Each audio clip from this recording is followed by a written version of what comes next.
CNN Chile y Bio Bio, la radio, presentan Tomás Mochati en CNN Chile.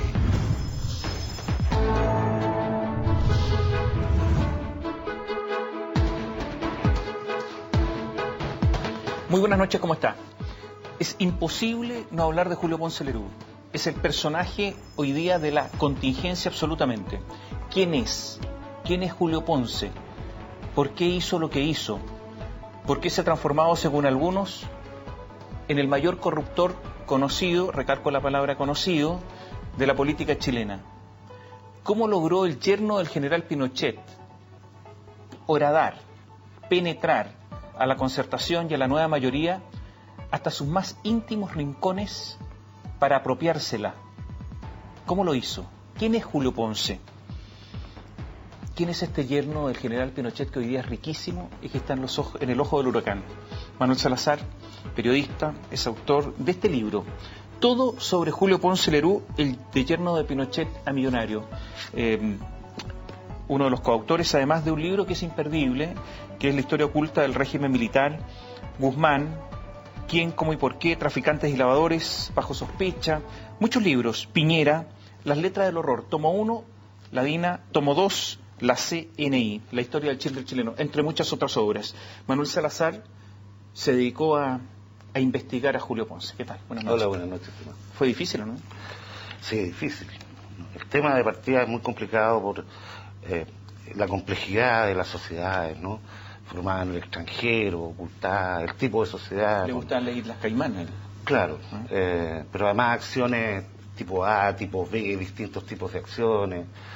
Y este mecanismo, ¿no?, que tiene para construir sociedad y tomar el control de Sokimich con una parte pequeña de la propiedad real, digamos, ¿no? ¿Había mucho temor de la gente para hablar de Julio Ponce? Sí, la gente que tiene o ha tenido relaciones directas con él, sí, no, bajo... ¿Le tienen miedo? Yo creo que sí, mucho miedo a... ¿Miedo a qué? A la querella, a la demanda, a la persecución judicial, ¿no? No otro tipo de miedo, pero a eso. Bueno, él tiene a su disposición los mejores abogados de Chile. Claro. O sea, no hay ningún problema en servirlo a él. No hay barreras, parece, éticas, morales, no hay problema. Él se los consigue a los mejores. Siempre ha sido así, ¿no? Sí, claro. Además, él tiene un estilo bastante frontal para esto, ¿no? Un colega nuestro, un día revisando los directorios, lo toman de la espalda y le dice: ¿cómo está tu hijo Esteban, el más chiquitito? Él me dijo: bueno, yo nunca le había dicho de que yo tenía un hijo chico que se llama Esteban. Ese estilo, ¿no? Que es un poco italiano, del sur de Italia, entre la amenaza, mejor que yo de eso. Entre la amenaza, la no amenaza. Sí, claro. Me llamó la atención que en algún episodio, hace ya muchos años, incluso una periodista de Temuco, hubo seguimientos, escuchas telefónicas, en fin, amenazas. Una periodista que nunca más habló porque había hecho una denuncia en contra de él. O sea, el estilo de Julio Ponce, en algún momento por lo menos, fue ese el estilo prácticamente. Sí, mira, usando servicios secretos. Con algunos datos extras, ¿no? Vivian Nietzsche, que está en Estados Unidos hoy día, es hermana de uno de los mejores amigos de Marco Antonio Pinochet. Y ella es de Santiago, trabajaba ocasionalmente en Temuco en aquellos años, ¿no? La contacta a ella Ricardo Claro, un empresario que no podemos decir de que era opositor a Pinochet, muy por el contrario, un hombre que supimos después financió la DINA incluso. Él la contactó junto a los hermanos Potlech, un agricultor connotado, el otro ex fiscal de la aviación después del golpe en Temuco, para que redactara un anónimo y entregar ahí la cantidad de enormes antecedentes que ellos habían recopilado sobre el supuesto enriquecimiento ilícito de Ponce. ¿Y vinieron las amenazas? Y claro, todo tipo de... No, incluso se reunían con ella en el departamento del hermano, y siempre, digamos, sugiriéndole que se fuera del país, que por qué mejor no hacía, se retractaba, pero él llevaba la carta, el escrito de retractación. ¿Pero hubo grabaciones? Sí, claro, hubo grabaciones. ¿De su teléfono? Sí, no, intervenciones, teléfono. ¿Seguimiento? Claro, no, y después ya la amenaza directa, digamos, ¿no? Que obligó a la Vivian a salir rápidamente de Chile hacia Austria. No sé, fíjate si se toparon después la Vivian y Julio Ponce en Austria cuando él se radicó allá. Si tú tuvieras que definir frente a los telespectadores quién es Julio Ponce Lerú en pocas palabras, ¿cómo lo describirías? Mira, un hombre que tuvo en un momento muy temprano de su vida un golpe de suerte. Conocer a la familia Pinochet muy de cerca, muy de cerca. Inicialmente en él se desarrolla una ambición desmedida, ¿no?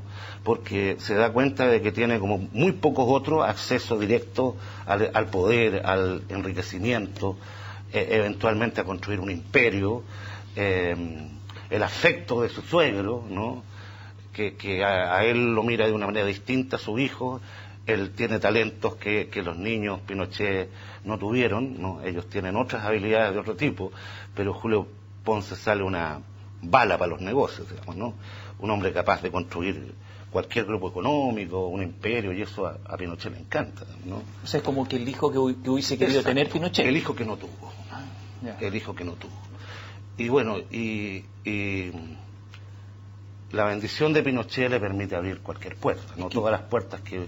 Yo leo lo siguiente: presidente de la compañía de teléfono cuando era estatal, presidente de Celulosa Constitución, presidente de la industria azucarera nacional que era la Alianza, director de NAMI, gerente general de Corfo, director ejecutivo de la CONAF, dirigía el complejo maderero Panguipulli con 380.000 hectáreas. O sea, hacía de todo casi simultáneamente muchas de estas cosas.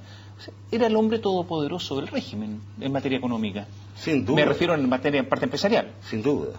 Además, él preparando junto con algunas personas muy cercanas a él la entrega de las casi 300 empresas que estaban en manos del Estado. Él las preparó.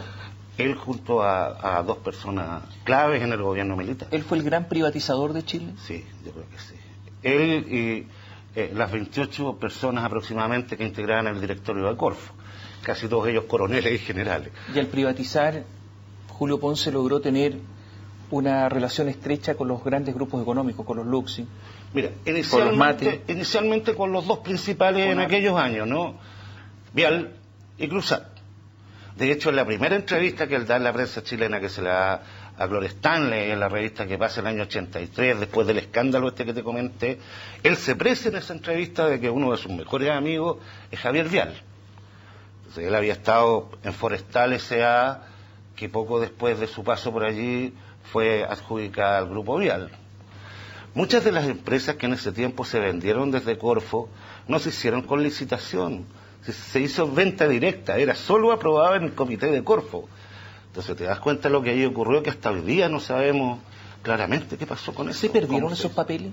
Se perdieron. No hay nada. O sea, tú vas a ver los papeles de CONAF, no existen. Vas a ver los papeles del complejo forestal y maderero Panguipulli, no hay nada. Vas a ver la hacienda Rupanco, la lechera más importante de Chile, no hay nada. Solo quedan los testimonios de los campesinos y de los obreros agrícolas. Robaron los papeles y lo hicieron desaparecer. ¿Cómo no hay los nada? Han buscado. Se han creado comisiones dependientes de personas de la moneda que han recopilado papeles, han llamado a colaborar historiadores, han estado años. No hay forma. Pero Julio Ponce de Lerú le vendió algunos, porque él administraba el complejo Panguipulli, que era 380.000 hectáreas. Le vendió fondo a los Luxic, a los Fonapen. O sea, se encargó de tener estas relaciones. Mira, lo que a mí me consta, porque tampoco pude encontrar los papeles, es que hoy día 100.000 hectáreas son de los Luxic, 80.000 hectáreas de von Happen, otras historias de la familia Navarro, hectáreas, y así sucesivamente, ¿no? Y además él había sido director de Corfo y resulta que gerente general de Corfo, y después la Corfo le daba préstamos a él, ya como empresario particular. Altísimos, ha solicitado al BID además, ¿no? Y no los pagaba. No, los pagaba con vaquillas que estaban enfermas. Exactamente. Que no, o sea, tenían no los pagaba. No los pagaba, claro, pero... Yo tengo acá, a ver si me dejan leer una parte del libro, porque me parece increíble. Propuesta para que Julio Ponce pague un préstamo. Sala del Consejo, bajo la presidencia de Juan Carlos Délano, ministro de Economía y Fomento. Asiste Hernán Vigi, que es director actual de Soquimich, un hombre de confianza, el ministro. Brigadier General Fernando Ormazábal, ministro vicepresidente de Corfo. Brigadier General Francisco Ramírez, ministro director de la Oficina de Planificación Nacional. Brigadier General Renato Fuenzalía, representante del presidente de la República. Coronel Guillermo Letelier. Ismael Ibarra Leni, fiscal militar. Vicealmirante Raúl López Silva. Una cantidad de militares, no quiero seguir leyendo para no aburrir. Esa era la gente que autorizaba que pagara de determinada manera a Julio Ponce los préstamos. Sí, ¿no? Y casi todos ellos además aparecen en las investigaciones que les siguieron a la familia Pinochet. El caso Brígido y todos son los mismos. ¿Qué pasaba cuando alguien se reía del general Pinochet en su... una broma, en su presencia? Claro, esto lo cuenta una persona que está ahí, que pidió que por favor no lo mencionara. Julio Ponce decía, otros han muerto por mucho menos que eso. Y se producía el silencio, después de eso. Una amenaza implícita. Claro. Julio Ponce fue siempre... se separó de Verónica Pinochet, todos sabemos, en los inicios de los 90, pero siempre fue leal a Pinochet. Sí, yo no encontré nada que indique lo contrario en ningún momento. Yo creo que ahí él apostaba mucho si se ponía en contra de su suegro, ¿no? Y eso no... Pero fue leal hasta el final, o sea, financió abogados, sí, financió la estadía. estabilidad. Londres, financió abogados, ha financiado a la familia, financia muy cómodamente a su ex esposa, a sus hijos los integró a sus negocios, se lleva muy bien con la familia. Y con los otros yernos de Pinochet, en algún momento se sentaban en la mesa en la misma mesa con Roberto Time los días domingos, ¿no? Roberto Time casado con Lucía y él casado con Verónica. O sea, fue leal hasta el final. Sí. ¿Y un pinochetista hasta el final? Ahí yo tengo algunas dudas. Bueno, él inicialmente no era pinochetista, sus compañeros de universidad dicen que él incluso tenía ciertas tendencias socialistas, ¿no? Pero bueno, después hubo que enrilarse, clarito, ¿no? Por el camino. Y después yo no encuentro simpatías que no sean las mismas del régimen militar. Hasta, digamos, que hace una declaración explícita en la prensa donde dice de que el año 89, que es la persona que más cree, que es la persona que mejor lo haría para Chile es Hernán Vigi. Él reconoce que le está poniendo plata, digamos, de sus ahorritos. Él dice, son ahorros míos, no vayan a... ¿El candidato a Pinochet? Sí, claro. Manuel, vamos a hacer un alto, pero voy a dejar una pregunta planteada. ¿Cómo logró Julio Ponce entrar en la Concertación? ¿Con quiénes se contactó? ¿Qué hizo? ¿A quiénes les pagó? Volvemos en un instante. Todos nos hacemos la pregunta, ¿cómo el yerno del general Pinochet, el que se enriqueció, el que hizo todas las privatizaciones, el que se fue millonario, el que siempre defendió a Pinochet, cómo logró agradar a la Concertación? ¿Cómo logró comprarse a la Concertación? ¿Cómo logró corromper a la Concertación y a la actual nueva mayoría? Manuel, ¿cómo lo hizo? Mira, yo creo que hizo un gesto clarísimo, además lo hizo un gesto público, ¿no? Marzo del año 90, marzo-abril, Emilio Filippi y Juan Hamilton venden la revista Hoy, era el director de la época, en ese tiempo, la compra Marcelo Rosas. Todos de la democracia cristiana. Todos de la democracia cristiana, claro. Hamilton pasa a ser ministro de Minería y Emilio Filippi poco después nombrado embajador en Portugal, ¿no? Marcelo Rosas compra la revista, ¿y quién es Marcelo Rosas? Un hombre muy cercano, un operador de Gutenberg Martínez, hombre clave en el gobierno de Patricio Aylwin, que hace, por eso te digo que hace un gesto público. Al número siguiente, después de haberla comprado a Marcelo Rosas, avisos, color en la contratapa, en las tapas interiores, y de ahí en adelante, ¿no?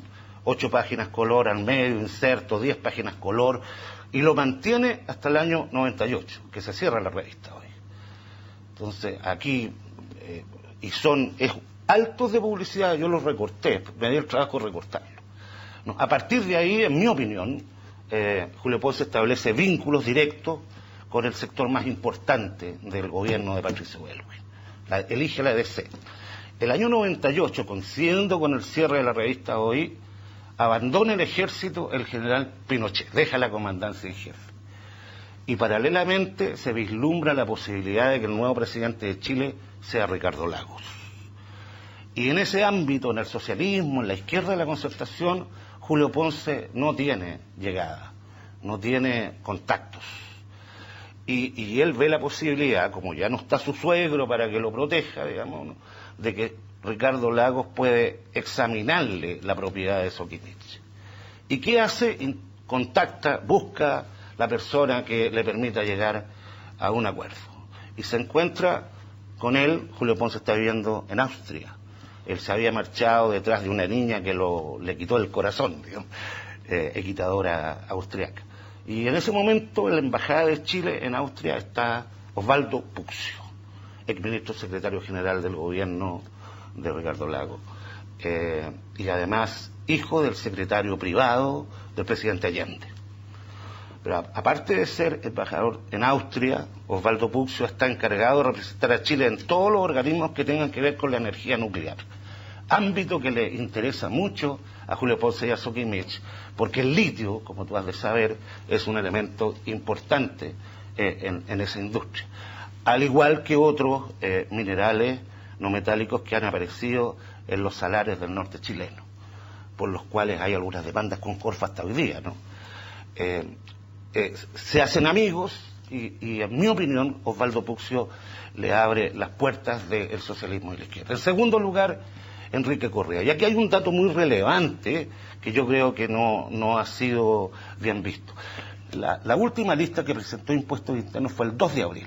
El día 4 aparece una larga crónica en el diario La Tercera donde se relata paso a paso qué ocurrió en la moneda ese día y las reuniones que tuvo la presidenta para aclarar todo eso.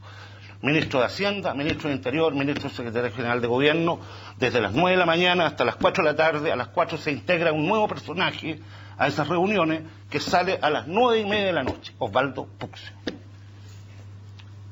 2 más 2 da 4. Da 4. Oye, Enrique Correa entiendo que operó ya tempranamente cuando era ministro en los tiempos de Elwin también, calmando las cosas, diciéndole al ejército que se calmara, que cualquier acción contra Julio Ponce no iba contra el ejército.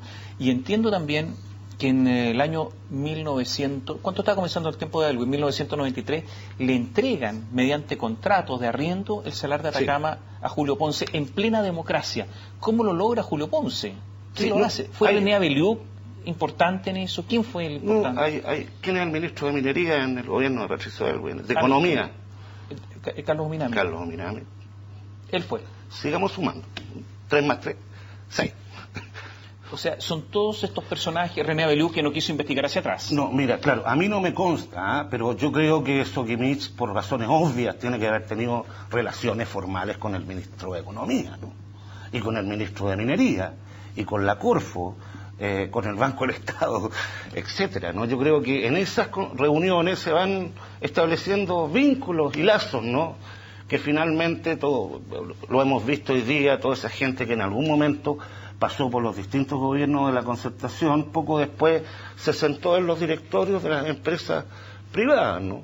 Gente que participó en la elaboración de las leyes, por ejemplo, de los caminos que se concesionaron y todo eso, después pasó a trabajar a las empresas concesionarias. Y eso lo hemos visto en los últimos 25 años en Chile. Y hoy nadie se sorprende. Entonces, ahora sabemos que Patricio Contese, el gerente general, brazo derecho de Ponce Lerú durante 27 años, lleva en avión privado a políticos, entre otros al nuevo presidente de la Democracia Cristiana, al senador Jorge Pizarro, un avión privado del norte. De Santiago, que le interesaba mucho el litio y el salitro, obviamente. Porque ¿Cómo le Santiago, interesaban tanto? Es que ahí yo, la verdad, prefiero no opinar porque me falta mucho por ver, ¿no? Aquí falta toda la investigación de la Fiscalía, todos los procesos judiciales, la aparición de nuevos nombres, y es algo que uno está pendiente, lo está siguiendo, y creo que no hay que apresurarse a entregar opinión. El directorio de Sokimich es un directorio prácticamente pinochetista. Sin duda. Hasta el día de hoy. Hasta el día de hoy, claro. Bueno, y uno dice, pero a ver, ¿cómo esta empresa que es pinochetista hasta el día de hoy logra agradar la Concertación? ¿Qué pasó? Leo algunas declaraciones, por ejemplo, de un diputado de la Democracia Cristiana, René Zafirio, dice: gente de la nueva mayoría vendió su alma al dinero de la dictadura. ¿Eso fue lo que ocurrió? Bueno, todo indica que así fue, pero además Julio Ponce y Sokimich es una empresa donde hay un naipe que tiene más de 24 cartas importantes, ¿no? En toda esta investigación que ha aparecido en los diarios, hay personas mencionadas que fueron a declarar y que mencionan que no solo entregaron boletas truchas a Sokimich, sino que también a otras empresas, ¿no? A Copec, a empresas del Grupo Angelini, que nadie hasta hoy día, ni Impuestos Internos, ni la Fiscalía la revisa. El papel de Jorge Rosenbluth. Claro, pues él es un hombre fundamental en conseguir dinero para los gobiernos de la Concertación a partir del gobierno de fines del gobierno de Frei Ruiz Tagle, ¿no? Conforma los equipos financieros de la campaña del año 2005, trabaja también en la campaña de Frei, la segunda campaña presidencial, y en la última. Y él además establece vínculos muy cercanos, después de salir del gobierno, con las empresas, las transnacionales españolas, Endesa y compañía, y más tarde con los italianos que adquieren Endesa, ¿no? ¿Cuál es la relación de Julio Ponce con Sebastián Piñera? Mira, yo creo que ahí hay inicialmente algunos acuerdos que a ambos le convenían, pero que esos acuerdos se van transformando en una disputa bastante grande que yo creo que está recién empezando nuevamente, ¿no? Pero ahora descubrimos que había plata de Soquimich Sí, claro, para el director de Chilevisión. Sí, todo indica de que... Jaime Aguirre. Sí, todo indica que Sebastián Piñera se dio cuenta de la importancia que tenía el litio a nivel mundial, ¿no? O sea, tú sabes, igual que yo, de que entre Chile, Bolivia y Argentina tenemos casi el 90% de las reservas de litio del mundo. Se están construyendo plantas en Estados Unidos en estos momentos que van a producir 500.000 vehículos al año con baterías de litio, y nadie hoy día fabrica la cantidad necesaria de baterías. Bueno, ese es un negocio gigantesco que yo creo que también están interesados algunos otros grupos que se dedican a la minería. Manuel, ¿sabes lo que pasa? Es que a mí me sorprende cómo penetró hasta el fondo Julio Ponce Lerú en la política, cómo financió a todos, a los hijos del senador Pizarro. Ya no son solamente los políticos, son los hijos de los políticos, etcétera. Financió vía Giorgio Martelli a Michel Llorrat. Si sí, Giorgio claro. Martelli recibía plata de distintas empresas también de Soquimich, y resulta que Michel Llorrat boleteaba para Giorgio Martelli, que es el señor del Servicio de Impuestos Internos que tiene que fiscalizar esto. Bueno, y Michel Llorrat es ratificado por la presidenta Bachelet. Giorgio Martelli es el brazo derecho de Rosenbluth en esto, ¿no? Y Rosenbluth aparece vinculado cuando tú revisas la historia con otros ministros de este régimen, ¿no? Rosenbluth es muy cercano a Máximo Pacheco. Está la vieja historia de la troika judía que mencionó Pérez Lloma, que la semana pasada, día por día, se dedicó a pedir la renuncia de los 3 ministros de la moneda. Aquí están todos metidos. Va en Chile. De Luxic está multado por los problemas de cascada de Soquimich. Sí. Resulta que, entendemos, tú lo dices en el libro, que Álvaro Sayé financió a Julio Sí. Ponce Lerú. Sí. O sea, aquí están todos vinculados con Julio Ponce Lerú. La Raíz Vial, el grupo Cruzat, el grupo Hurtado Vicuña, todos vinculados. ¿Se puede investigar todo esto en serio? ¿Están los delitos de Julio Ponce Lerú, los que habría cometido, prácticamente prescritos? Bueno, nosotros hacemos nuestra pega desde el periodismo, otros profesionales les corresponde hacerla desde sus principios. Y por eso tengo confianza en los fiscales. Creo que hay algunos... sí, solo en los fiscales. Yo no entiendo cómo el director de Impuestos Internos está en ese puesto todavía. Lo acaban de ratificar. No lo entiendo, me cuesta entenderlo. Los hijos de... ¿Qué diferencia hay entre...? Porque mucho se ha hablado de los hijos de... hay crónicas que han aparecido en diarios internacionales sobre los hijos de en América Latina, etcétera, los parientes de... En este caso, un pariente de... ¿Cuál es la diferencia entre Julio Ponce Lerú y Sebastián Dávalos? Yo creo que hay bastante diferencia, ¿no? Los dos haciendo negocios. Sí, pero Julio Ponce, a la edad de Sebastián Dávalos, no cometió los errores que cometió el hijo de la presidenta. Es más inteligente. Habría que hacerle el test, pero todo indica al revisar sus historiales de que Julio Ponce es bastante más hábil para los negocios que Sebastián Dávalos. Harto más hábil. Gracias, Manuel. No, gracias. Le recomiendo este libro, Todo sobre Julio Ponce Lerú, de yerno de Pinochet a millonario, una investigación completísima sobre el yerno del general Pinochet que hoy día está en la cresta de la ola mala, claro. Manuel Salazar es el autor. Gracias, buenas noches.